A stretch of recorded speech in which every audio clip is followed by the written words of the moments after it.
Hey guys, I'm Curtis with Wander with the Workmans, and today we're going to be talking about Bottomless Lake State Park in New Mexico.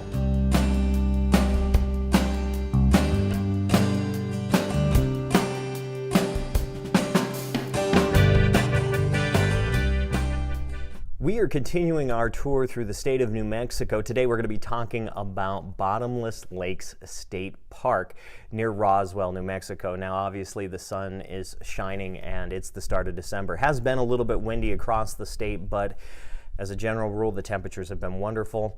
The overnight lows have been manageable, and just a great state to explore. We're doing this using our New Mexico State Parks Pass, and if you'd like more details on how that pass works for us as part of our traveling plans, as well as the details of what the pass gets you, we've made a video about that, and I'll leave a link in the description below. Now, Bottomless Lakes State Park it's a fun park. It is a unique place, and I'm not even talking about the aliens that are flying around in little flying saucers. This is just a genuinely unique park. Now, in terms of the logistics of the park, the sites are very open.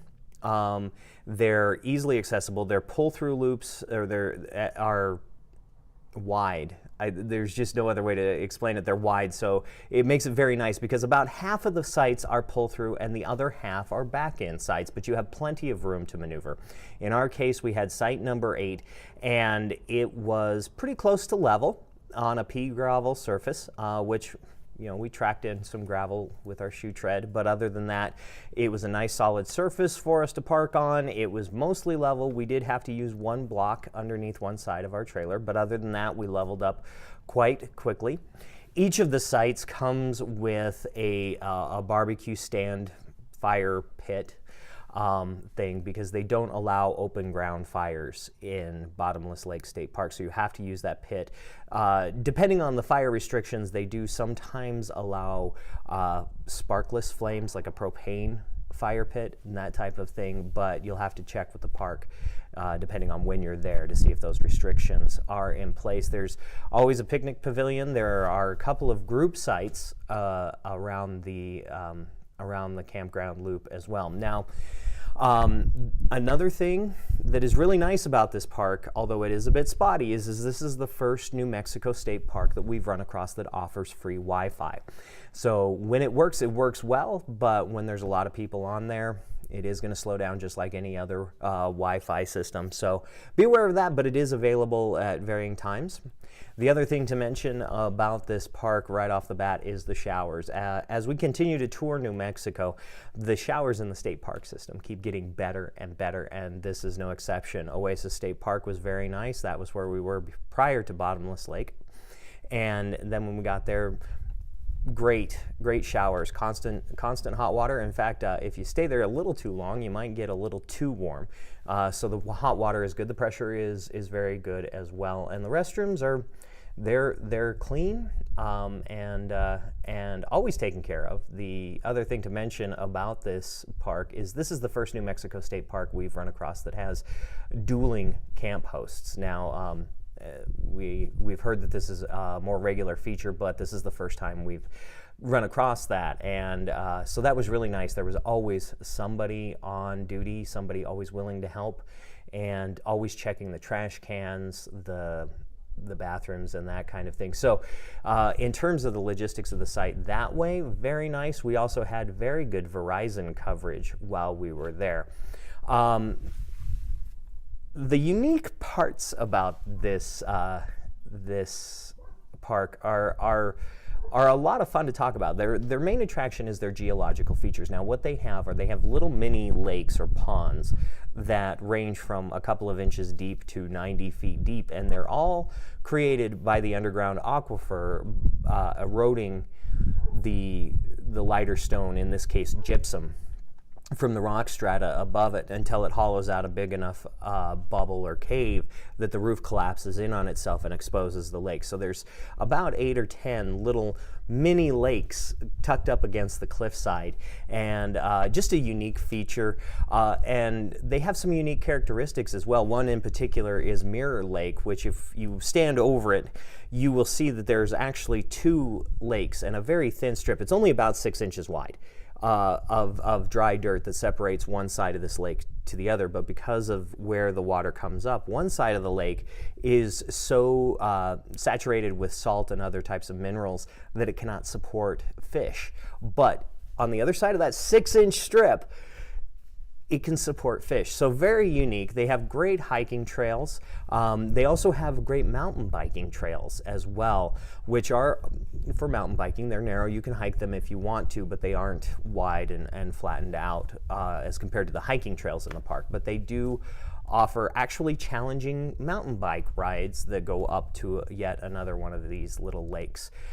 So lots of stuff to do there. They do allow fishing in a couple of the lakes. Of course, there's the mountain biking, there's the hiking, and they have a birding trail. They have a bird watching trail that is actually kind of reminiscent of Yellowstone National Park. With the water being on the surface and then evaporating, it has left a mineral crust on the surface of the dirt. And so as you walk along this path, which is raised and it's got the nice composite planking and that kind of thing, you get that very like Yellowstone feel here in New Mexico. Now let's talk about some of the things to be aware of when it comes to this park. First of all, this is one of the busiest state parks in New Mexico, and so just drive-up availability is sometimes rough. Looking at this site and its reviews on Campendium, which we found to be true, is that a lot of times either you get the last site because it is so popular, or you end up having to take a dry site for a night and then moving into one of the powered sites.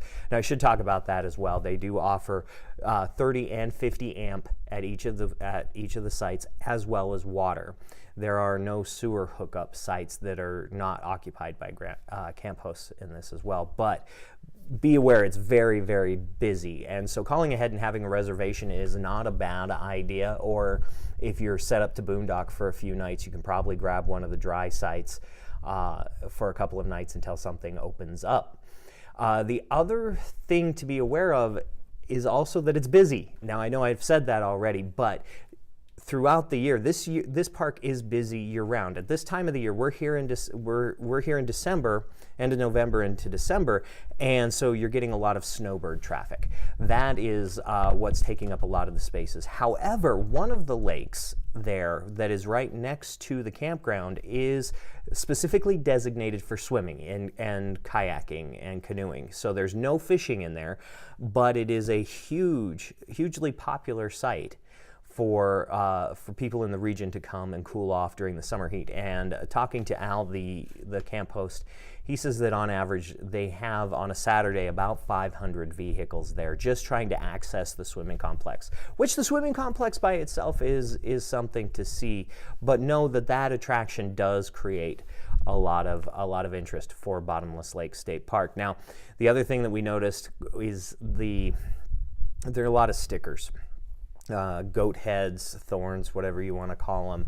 The place is pretty well covered on them. So if you stray off of the beaten path at all, you're going to end up picking those out of your shoes. Pets are going to get them in their paws and that kind of thing. So something to be aware of there.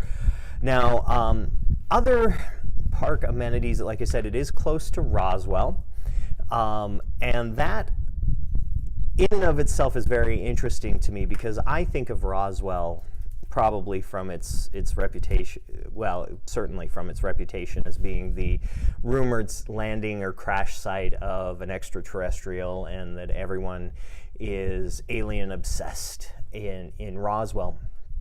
And they do have their UFO museum and research center. Their street lamps all have little alien heads on the globes, and there are quite a few little green men statues running around town. However, the really pleasant surprise for me for Roswell is to see it as a workaday, normal United States town. It's unique in that it's spread out.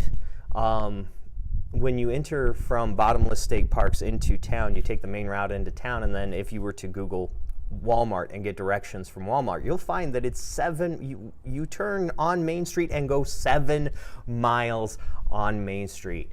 And the town, it's incredibly long. It is a fun town that has other things to offer besides alien stories, government conspiracy theories, and that type of thing. It also has a modern art museum, quite a selection of restaurants. There are plenty of parks to explore as well. There are a lot of neat things about Roswell, but like I said, it was really interesting to just kind of see it as an average working normal town, apart from the alien craze. They do certainly embrace it with a good sense of humor, as for the most part, and so that was really neat to see about Roswell. Now, there's some things to be aware of when it comes to the town of Roswell. They seem to be very local, and this I'm mentioning because we had difficulty seeing some of the attractions and getting into restaurants because they every place we ran across had very strange hours, very random hours, and there was some kind of confusion about how to greet newcomers in terms of getting into restaurants, because they all have very unique quirks. Once you learn the quirks, they're kind of cool, like serve yourself chip and salsa bar, go get your drinks from the bar yourself, the waitress will be around later, that kind of thing. But they don't explain this very well. So it's very confusing when you first come to Roswell, finding a place that's actually open. And we went when we considered it to be normal hours, 7 o'clock-ish dinner time, and find that places had shut down their kitchen and were only serving from the bar, or that they weren't open on that particular day. And we tried weekdays and we tried weekends and found places closed, found places partially shut down, found that there was very limited parking in the downtown area. So just be aware that it is a very local experience, because the people who are there and from there know exactly what's going on, and they have a great time. And once you open them up to conversation, they're really super friendly. But you do have to be aware that that's the way Roswell operates. So call ahead, Google as much as you can, but certainly get out and enjoy the town of Roswell. Bottomless Lake State Park is it's really fascinating. And if you're willing to deal with a couple of quirks and maybe plan ahead a little bit, this stop is well worth it. So hey guys, if you like what we're doing and want to see where we're going next and keep up with us as we put out new videos, be sure to hit the subscribe button down below.